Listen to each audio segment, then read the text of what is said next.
The Friday আড্ডা presence ছোটদের এসবের গল্প। অপরকে নির্যাতন করে যারা পৈশাচিক আনন্দ উপভোগ করে তাদের প্রতি কটাক্ষ করা হয়েছে এ গল্পে। কতগুলো ছেলে এক পুকুরের ধারে খেলা করছিল। হঠাৎ তাদের নজরে পড়ল পুকুরের জলে অনেক ব্যাঙ ভেসে রয়েছে। দেখা মাত্র তারা পাশ থেকে ঢিল কুড়িয়ে নিয়ে ব্যাঙদের লক্ষ্য করে সেগুলো ছুটতে লাগলো। ঢিল লেগে কয়েকটা ব্যাঙ মরেও গেল। একটি বৃদ্ধ ব্যাঙ তখন ছেলেদের বলল, তোমরা কি খেলা শুরু করলে?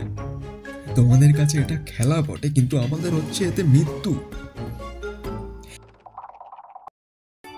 আপনারা শুনছিলেন ছোটদের এসবের গল্প। যদি গল্পটি ভালো লেগে থাকে অবশ্যই ভিডিওটিকে লাইক করে দেবেন, আর যদি গল্পটি ভালো না লেগে থাকে অবশ্যই আনলাইক করে কমেন্টে জানিয়ে দিয়ে যাবেন কেন আপনার গল্পটি ভালো লাগেনি। এবং আমাদের চ্যানেলের সাথে যুক্ত হতে চাইলে অবশ্যই চ্যানেলটিকে সাবস্ক্রাইব করে বেল আইকনটি বাজিয়ে দিয়ে যাবেন।